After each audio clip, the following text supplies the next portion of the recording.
A great meeting point, convenient light meals, hot and cold beverages, or a quick snack on the go? What's your order for the day? We don't just say, we do. It's the Stain City way.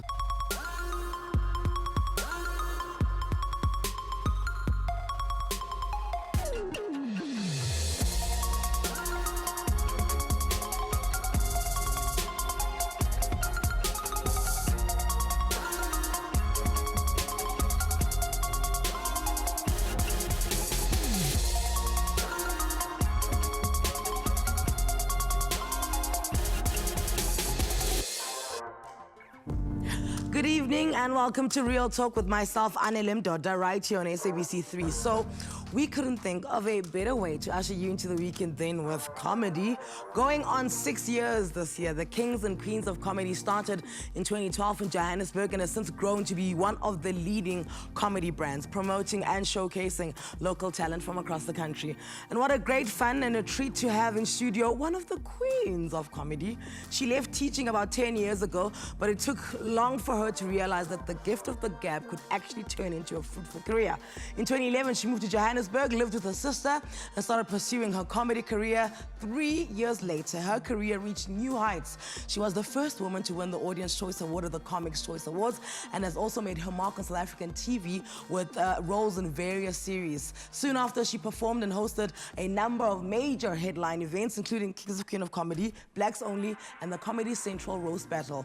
Ladies and gentlemen, help me welcome teacher, turned comedian, turned actor, turned filmmaker. Woo! Khanyisa Bunu. Yo, it's not title. Is that uncle? Where do you pack all of the talent? Eh? How many pockets do you have there? Better undercover. So, for me, when I hear you were a teacher, A, I'm jealous because my entire life I've always wanted to be a teacher. And B, I think how nice it must have been to be a pupil in your class, knowing full well that, yo, class come Miss Boone, we're going to laugh. Was it like that or am I dreaming? It was like that, actually. Okay, let me say, most of the time it was like that. But there were times when I had to be serious. Because if learners, they see that you've got a very soft side, you're gonna struggle. You're gonna struggle to even give one simple command, like do your homework. And then they don't do it because they're not scared of you.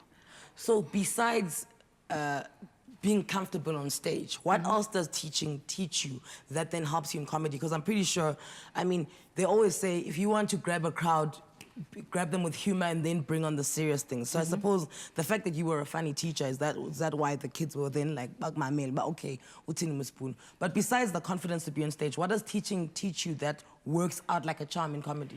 Yeah, teaching teaches you a lot. Like you are able to cope with all different types of audiences, because when you teach your learners, some year you get nice learners, the next year you get bad learners. So with audiences as well, sometimes you get good audiences that are eager to listen at you, and then sometimes they throw you in the deep end where you perform. Like especially when I started, I used to perform for drunk people.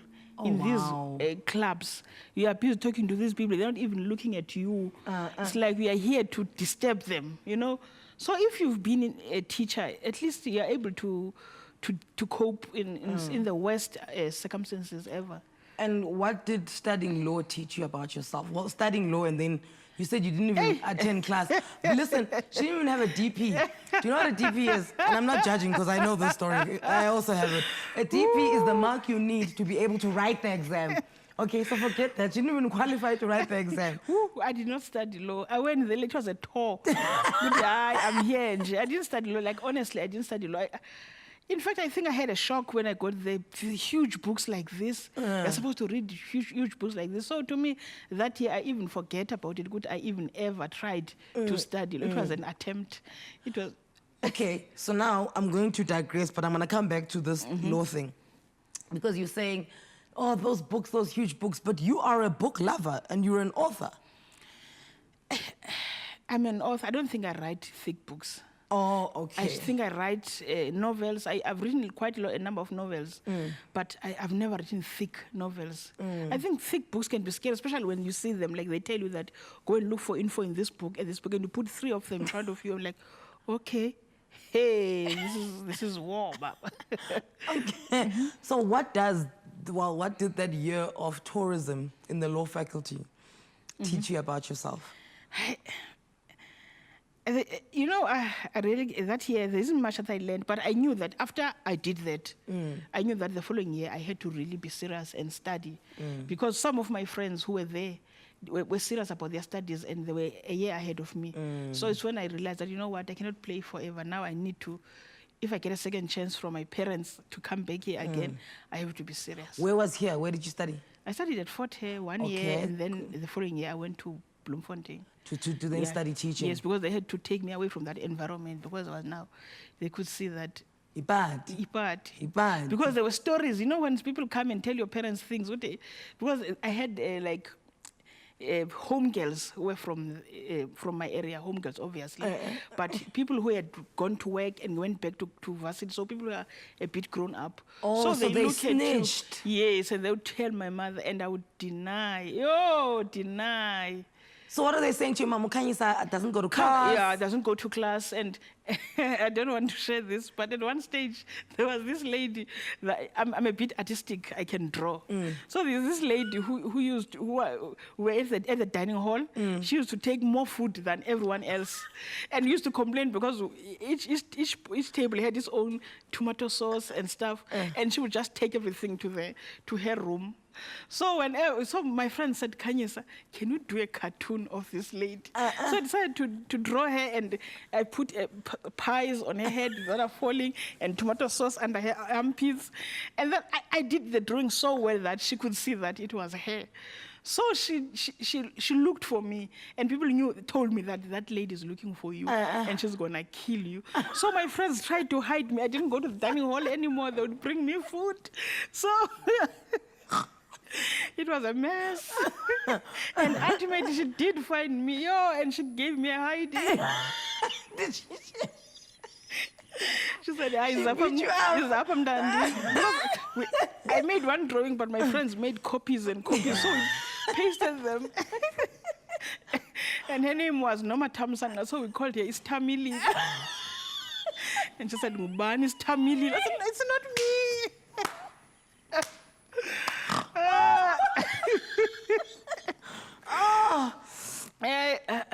Okay, so there was one time where you said that you would sit with your friends, ne? And people would be asking, what do you want to be? This is like in matric, where people are like, what are you going to study? And you say you'd wait for the last one to say what they're going to study, and then you just copy that. Because I didn't know what I wanted to study. Like everything, honestly, I didn't have a clue. And they used to ask us a lot, especially in the guidance class, a life orientation. Yeah. Like, what do you want to study? I had no idea. So it was for me to I used, especially people that I think they are smart. Yeah. I was very smart in class, like very smart. Yeah. But there are people who are streetwise, you know, and I would listen to what they are saying, whatever they are saying, and then I would say, yes, I want to be like exactly that. And then so you don't know, then you study law because obviously you just go into varsity, you get beaten up by, what? It's Tamili. It's Tamili. And then you study teaching. When you're studying teaching, are you just studying it and you say, I'll just get to the school and I'll teach whatever? Or did you know that you're going to teach English because you like it and you're going to teach geography? How did you get to teach those two specific subjects? I think I didn't even make an informed decision. I just chose those two. But I think English, even at school, I was very good at this one. Yeah. Then I can teach it. Geography, it sounds fancy. I'm going to be talking about weather and stuff. No, this is for me. Cumulonimbus, huh? Yes, and metamorphology. You know, like, okay, this could be me. So you have a strong like for books. How much of reading informs your comedy? I read. Lately, I've become lazy, but I read newspapers a lot. I have to read newspapers because I have to be aware of what is going on around me. Because as a comedian, it's even very rare for you to be at home around 7 when the news is on. Yes. Yeah. So I read newspapers a lot, and I get lots of material. But what's the fear of the fact that every comedian is reading the same newspapers, right? So how do you then take yourself and make sure that you're taking yourself out of the pot and differentiating yourself? I've learned that comedians, they might perform one sort of material, but they perform it differently. There are so many interpretations of one thing. Comedians are very smart, actually. Oh. I'm telling you, sometimes I sit there and I'm like, okay, this is my joke. And then it takes another 10. I realize, no, this was not my joke. So because we see the same thing, whatever is happening, all of us, we see it. So we're going to talk about it, but differently. Yeah, So do you ever panic? Because, I mean, when you are watching, first, when you are on a lineup, do you like to be by yourself and not hear what other comedians are saying, or do you like to watch everyone? I think when I started, I wanted to be all by myself. Yeah. I think I'm sure as you mature in comedy, you just become relax. unshakable. Yes, because I couldn't even eat. In the beginning, when I was supposed to perform, I wouldn't eat. If on that day I'm performing at 4, I'm telling you, I would not eat for the whole day because of the nerves that come with performing. But now I can eat 1 second before I get on stage. It doesn't matter anymore. So even those things, when you watch other people, but then naturally, when someone is killing, like as in killing of comedy, it gives you that pressure that I'm going to come after this person. Because in comedy, it's sort of assumed that if you come after the you are better than that one. Yes. So some people will come in front of you and before you and kill. And you come out and they're still laughing at the other guy. Yeah, so that thing happens. But I always say to myself, if I'm still nervous, still have that sort of fright, it means I do respect my audience. Good. Yeah, because if I can just walk in there and like, okay, and be arrogant, I'm the best, then that's the end of me. That is the end. I like when she says, she can eat 1 second before. She could walk on with a drumstick for all she cares. Khanyisa Bunu is one of the few queens of comedy in Africa. She left her career as a school teacher, like we just discussed, a few years ago, and is one of the few female comedians to break into South Africa's entertainment scene. We are going to find out a whole lot more about her after the break. Come back, more with Khanyisa.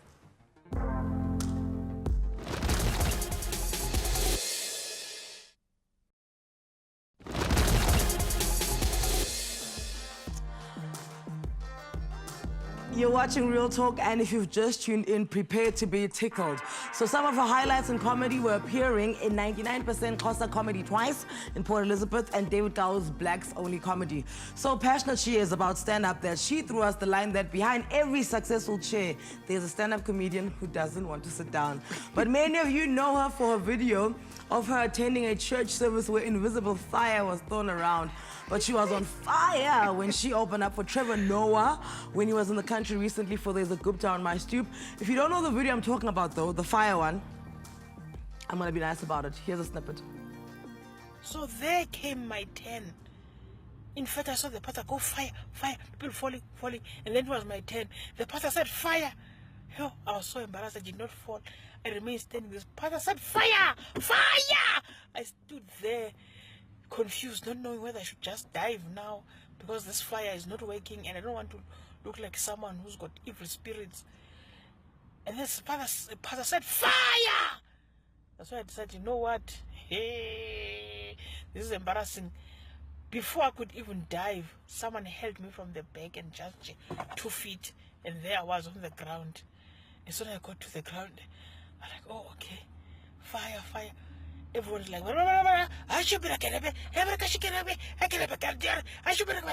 and I was there on the ground, not doing anything.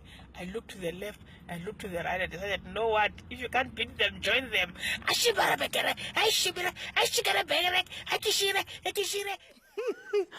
Do you not have religious family members? Sorry? Do you not have family members that are No, my mother is very religious. So when she sees that you're out here saying fire, why is she like... Actually, to be honest, I was not with a friend, I was with my mother. When I went to that church in East London, I was with her, and it was so full that she had to go to the other side. And the reason why I was even so embarrassed when I was not falling, because there are big screens there, and I knew that my mother is watching me. Well, I don't know whether she fell or not at that time, so I was thinking, if I don't fall, my mother's gonna confront me. Well, why do you go to church and do things? I didn't know how to react to that fire, and up to this day, I forgot to ask her, Mama, actually, did you fall on that day? Because now I was tripped. I was standing there. And I didn't even want to go there, but my mother asked me to drive her to church. So I was like, okay, if she wants me to go. And my mother would never allow me to sit in the car. So I had to go in and be whatever I had to be. Who's the funniest person you know that isn't famous? Who's not a comedian? Yeah, not a comedian. So, like, it could be an uncle or... It's my father, actually. Is he funny? My father is very funny. So it's like a natural thing for him. I always say both my parents are funny, but I don't want to. Okay, let me just say my father is very funny. Your mom is funny, but your father's very funny. Yes. Is this going to cause a fight in the household? No, it's not going to cause. Does your mom know that? My mother knows that my father is very funny. Oh, because now you watch Hamega alone, almost. Exactly. Do you know? Exactly. And who? Okay, so your father's funny, but surely there is someone who is like such a strong force in your life. You said you've got a film that was shown at the the Tribeca Film Festival. Yes. Dare to be different. Yes. Now it's powerful, powerful, and just that message alone. Besides, even if you haven't watched it, just that dare to be different is powerful. Surely that seed gets planted in you a long time ago, and it's why you're here. You simply manifest it in yourself every day that you allow yourself to be different. Who is that driving force behind that mind frame? I think it's, my cousins, my sister, my cousins, my family, actually. Because one of the things that made me to keep on thinking that it's good to be funny is because growing up I was very lazy. I didn't want to wash dishes. So when we go to the home, the big home in the villages, everyone would be busy doing things, and I didn't want to do anything. So I would say to them, guys, do you want me to share stories? And they say, yes. As long as, if you're going to stand there and not do anything, tell us stories. Entertain us. Yeah, so I think they really drove me, because even when I saw So You Think You're Funny, I didn't even think of going there. They are the ones who called me, said, please go and compete, because we know that you are good, or you are funny. What, with all this knowledge now, because obviously the older you get, the more you know, and you look at your mistakes, you're like, ooh, bari. But what do you wish you'd done differently? Or quicker? I wish after matric I had gone straight to film school. I would have lived a very happy life. Yeah. Because everything that I like is something, it has something to do with film. Although I love being behind cameras more, I would love to write, I would love to produce. Direct? And direct as well. Yeah. I would love to. In fact, I would love to direct. Yeah. Yes. So the Dare to Be Different, your film, I know that a few producers were looking at it. What is it about, and why was it such an important story that it had to come out of you? Dare to Be Different is a film that I wrote, but it's not the one that I took to Tribeca. Yeah. I took a docu to Tribeca. Yeah. It was called Triumph of the Human Spirit. I wrote a docu about a guy, remember the team called Bulugwane City that was involved in a car accident, and 4 of the players died. Yes, and then there's this player who remained, who's on a wheelchair now, and he didn't get anything from the club. He's struggling. He has to undergo, what do you call this thing, physiotherapy. Yeah. So I went there and interviewed him and did a small trailer, and he shared his story. Because by the time he got injured, he was already in demand. There were big teams that wanted to sign him. Wow. So that's the docu that I did about him. I have not completed it. I will always communicate, but I completed the trailer, and yeah, that's the one I took to Tribeca. What are you scared of? Like, with your talent, what are you scared that you will never achieve because you've said you're lazy? You've said you procrastinate. So yes, there's something that you like. One day if I die and I haven't achieved this, me flop. Yeah, to be like a producer, like one of the respected producers in the country, to have a company that is known. Like if that company brings content, people want to watch it. I would love to be that kind of a person. So what's your obstacle into getting that? So far, I think I don't have enough knowledge. I think sometimes there are things that I want to do, but I'm not sure how to go about doing them. I think I don't do enough research, because I think at this stage now, I've met so many people that could help me to do whatever. Do you find that as women, we're too scared to ask? Because, you watch men, they're like, this person was your friend, ne? Yes. Then you introduce your friend to this person. The next thing, they're like out there making money together. You're just like, how? Do you find like, what is it? Are we too scared to ask people to give us money to do things? Yes, I think so. Because this industry has always, most industries actually, have always been dominated by men. Yeah. So when you see people do those things, when you start to think that I can approach them, but you still feel good, they will not even believe that you're capable of that. Yeah. So you end up having that thing that stops you. I don't know if it's low self-esteem, because the belief is there, but you're not sure if the other person will have Yeah. the same belief in you as you Yeah. do in yourself. Okay, so money-wise, when did you realize, okay, thank God I don't have to go back to teaching?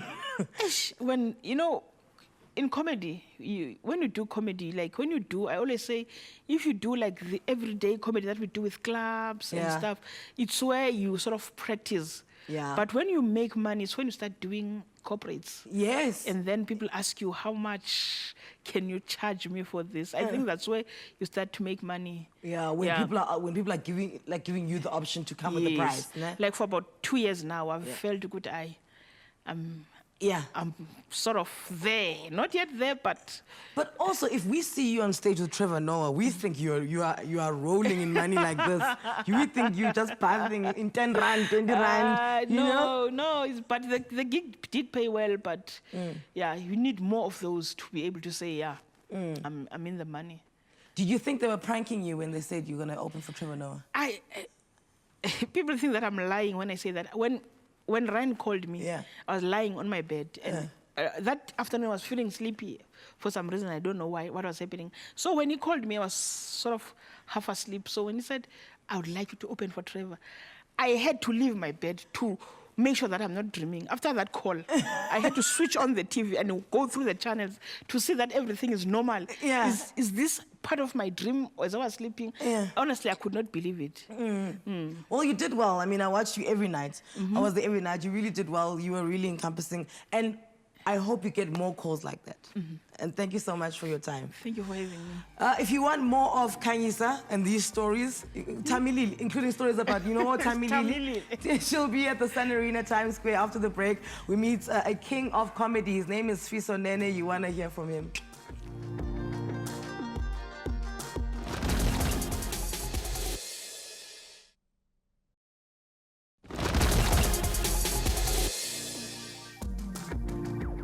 Welcome back. Becoming a comedian happened by chance for our next guest. It all began when he was watching the Pure Mnati show on SABC 1 years ago. Loving what he saw, he realized, no man, but these people on the show, they're like me. The comedian has come a long way since his humble beginnings in Mpangeni in KwaZulu-Natal, now better known as the winner of So You Think You're Funny reality competition. Since then, he's kept his winning streak alive. He not only won an award at the Satmas for the best indigenous comedian, but has also 2 years in a row won the Comics Choice Award, which is voted for by the audience. Where did it all begin for the man of few words and shy in character? We have proof where it started. Have a look. 100,000 rand cash goes to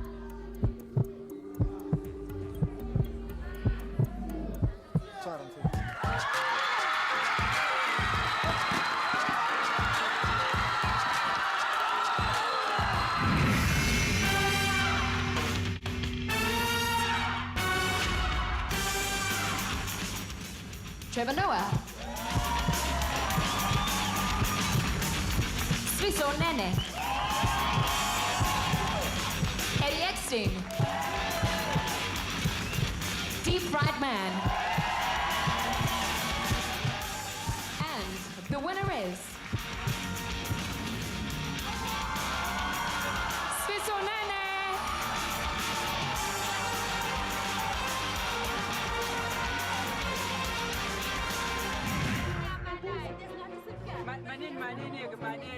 Manini.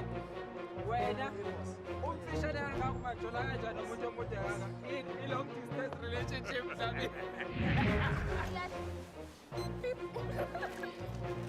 Whoa.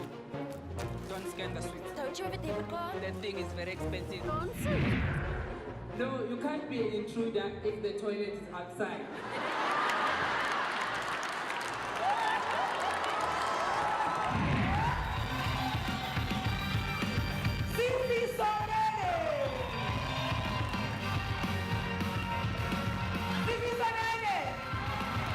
Thank you, Anele. Sanbonani. Hello, white people.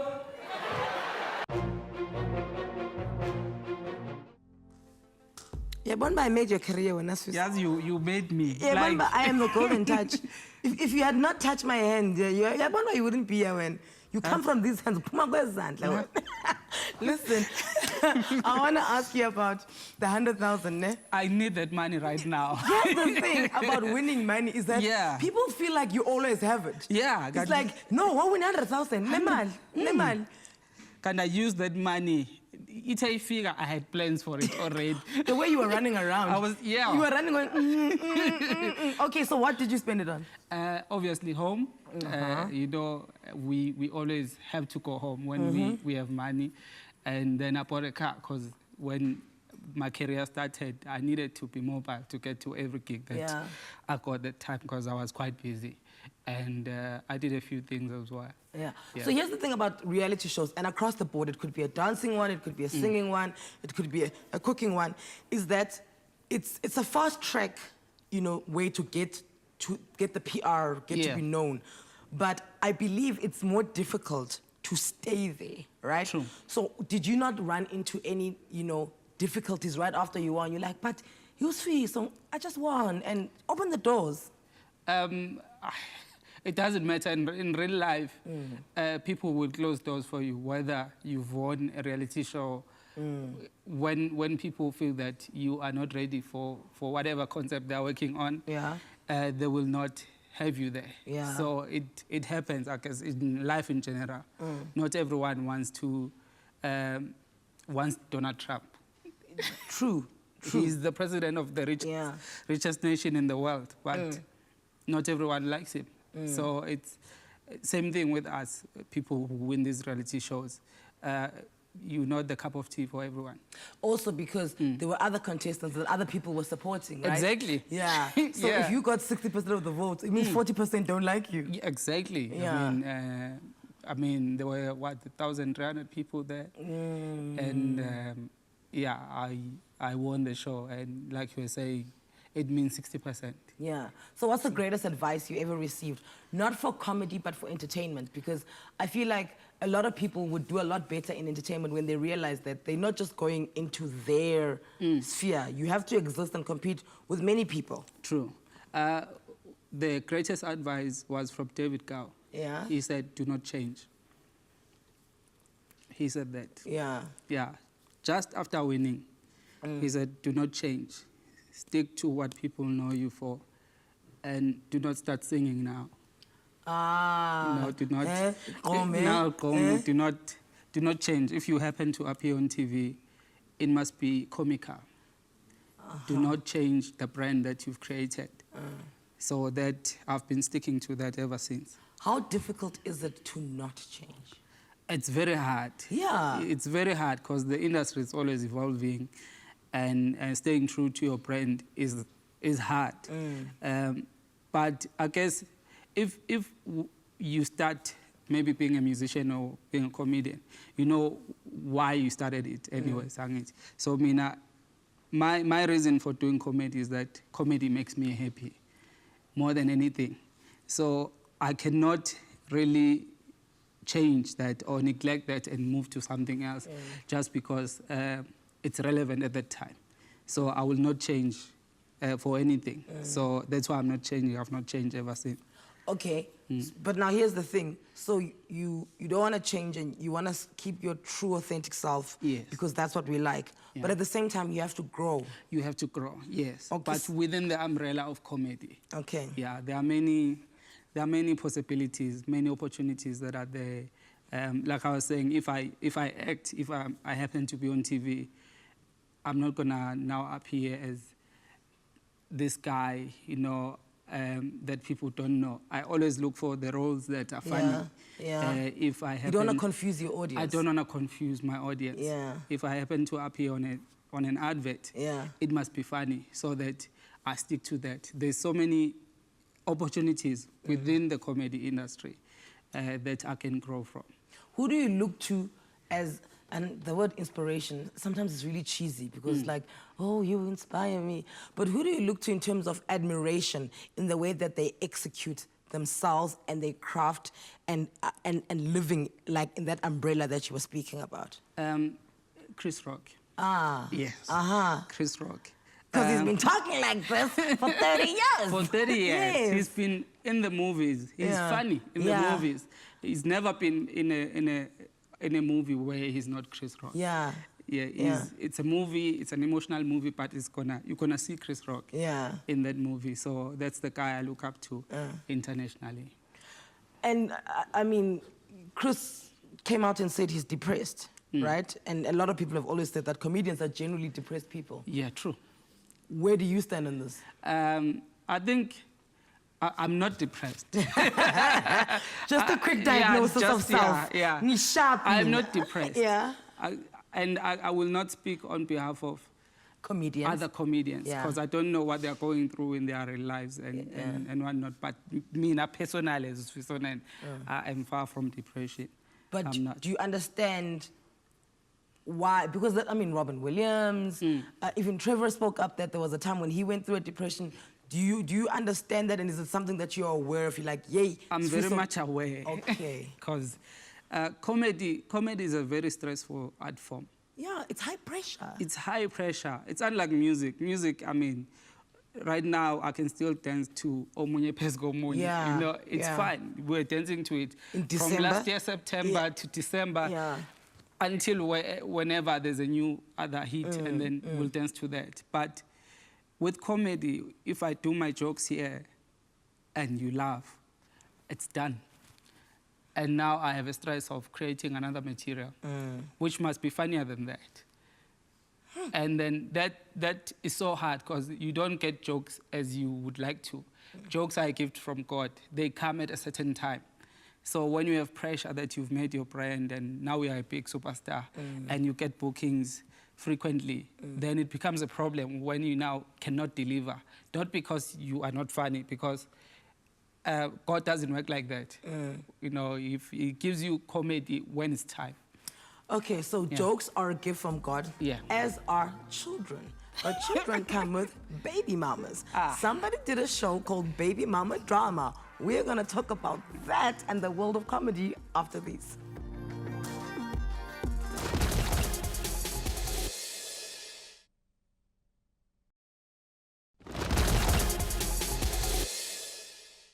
Guys, I have 5 minutes. Black women love attention. Like my baby mama, we broke up, look, but I tried everything to make things work when we were still together.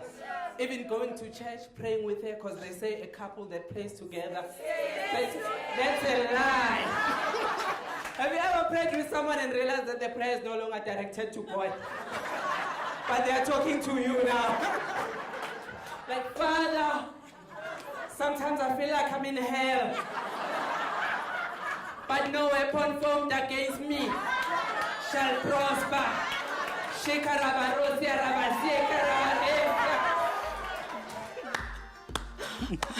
Guilty. So comedy has gotten Sifiso Nene into trouble, like the time he made the Crips about taxi drivers while being interviewed on Ukhozi FM, but it's also rewarded him, like when he won So You Think You're Funny. I'm hanging out this evening with the very funny and the very consistent Sifiso Nene. So let's talk about the time you got into trouble. Yes. You're not going to repeat the joke? Yeah. Yeah. So, because I read somewhere that he doesn't repeat this joke. Did you fear for your life? I did. Oh. You know the taxi drivers, when they say, can you just come for tea? Like, have you ever seen a taxi driver or a group of taxi drivers going to somebody's house just for tea? No. They never. No. Yeah. When they want to come to your house, it means one thing and one thing only. That something is going to happen to you. You're not going to be telling jokes tomorrow? No. No. Did you apologize? I did. I had to. They were threatening to burn down the SABC in Durban. Cheapers. Yeah, it was crazy. I guess because it was the first time ever that anyone had ever told a joke about them in that platform. And then they went mad and they were like, if this guy does not apologize. And the Minister of Transport at that time was with them.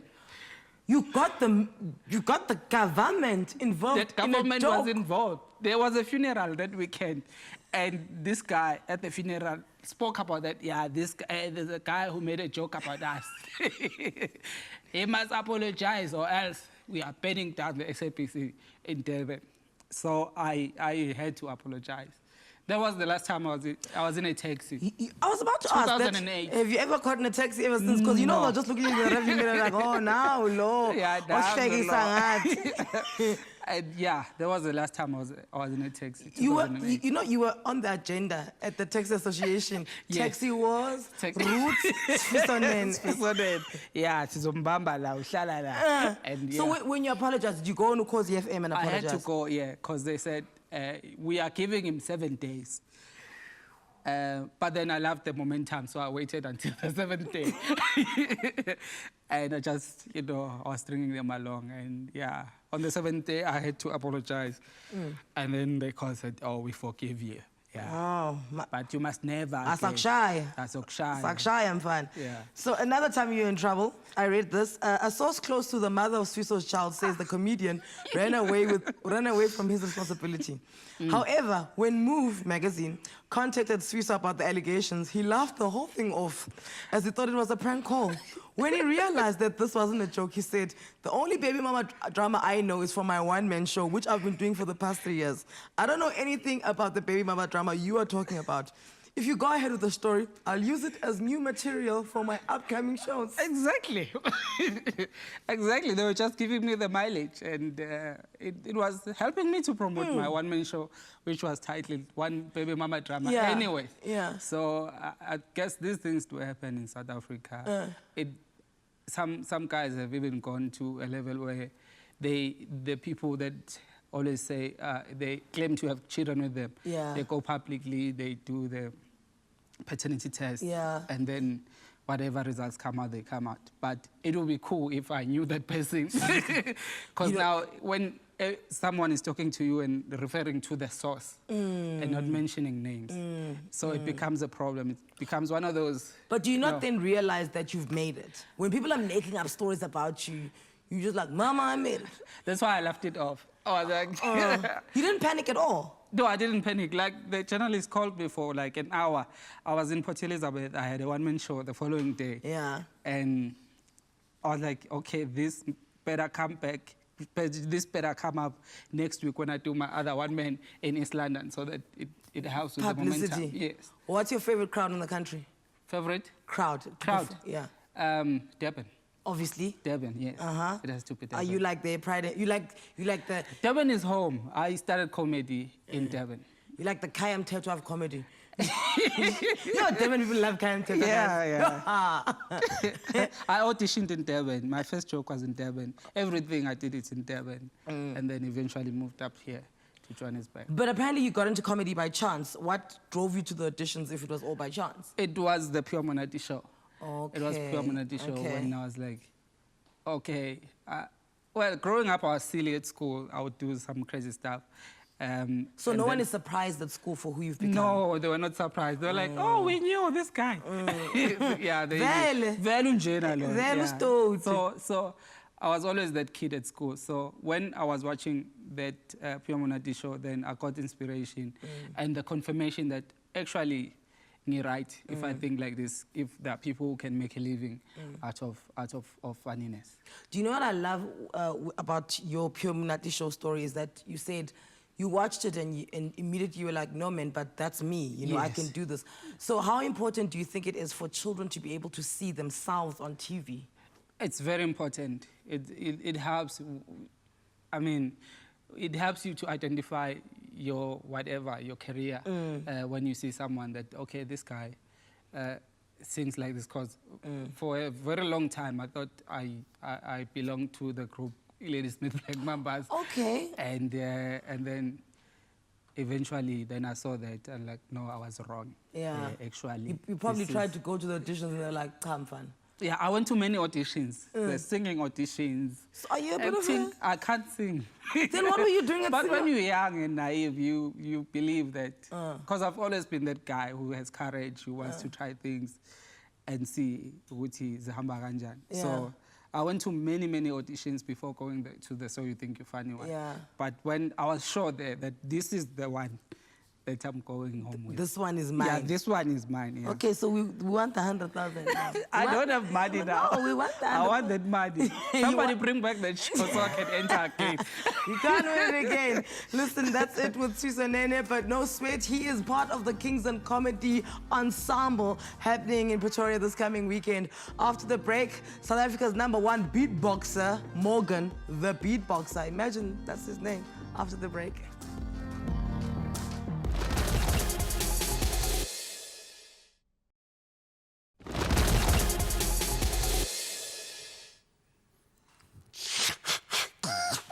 Ladies and gentlemen, the sounds you're about to hear is all coming out of one human's mouth.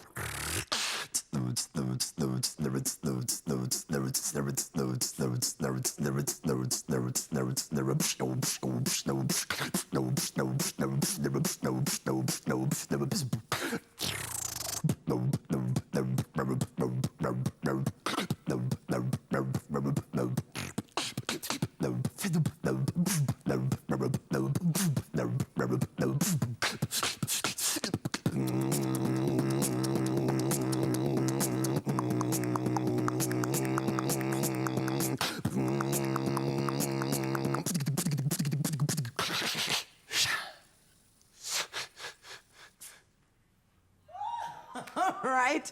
Do you know what that is? That's only child. Were you the only child? Yeah, I think so. Yes.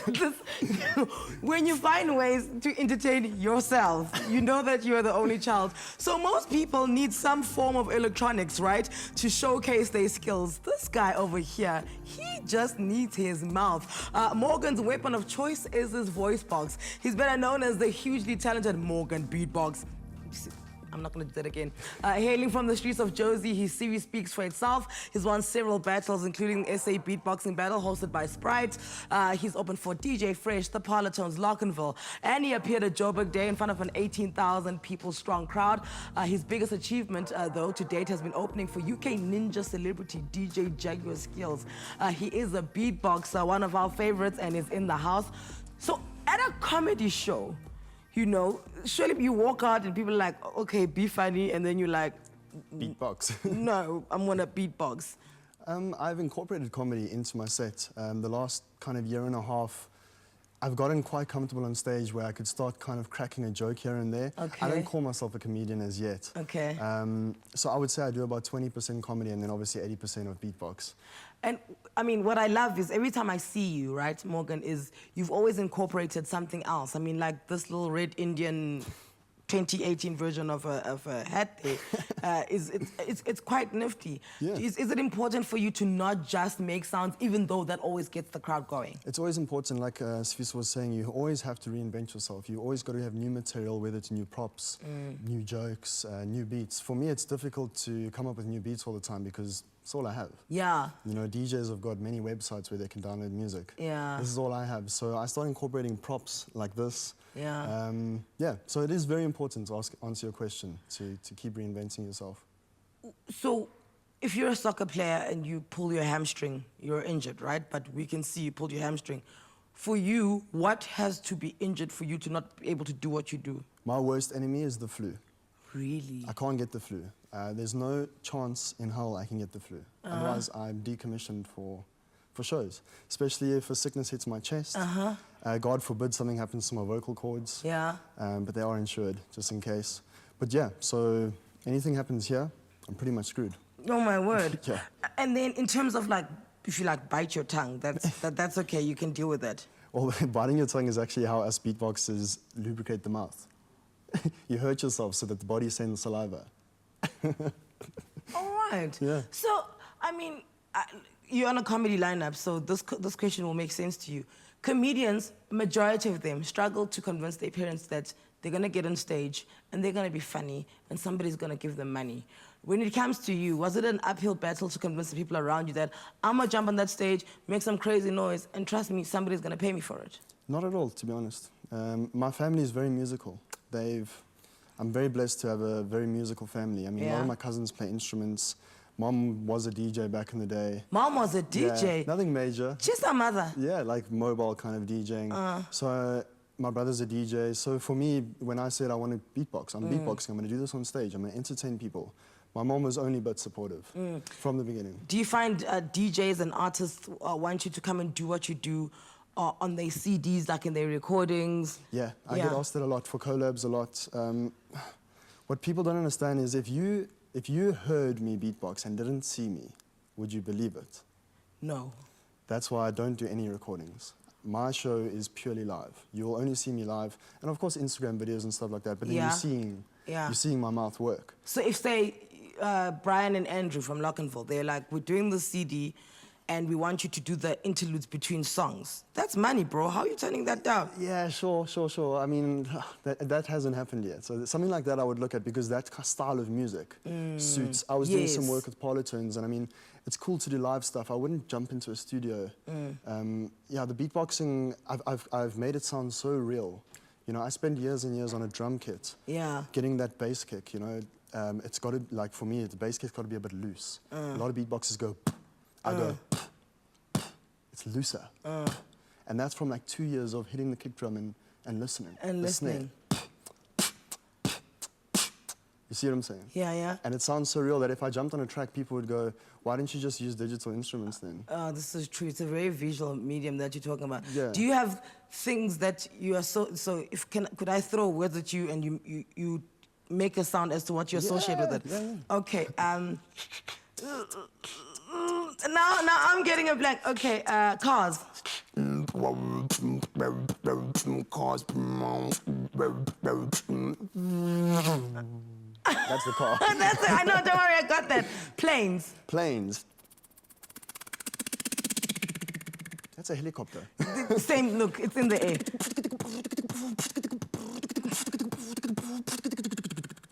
And that's the helicopter leaving. Yeah. Combat, war. Combat.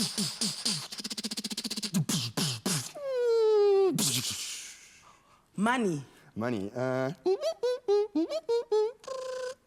I don't know what this is, what I'm doing. That's the ATM, the pin. We're just gonna go with that. Yes, okay. Can you make the sound where the money comes out? Because it's my favorite sound. All right, let's do this.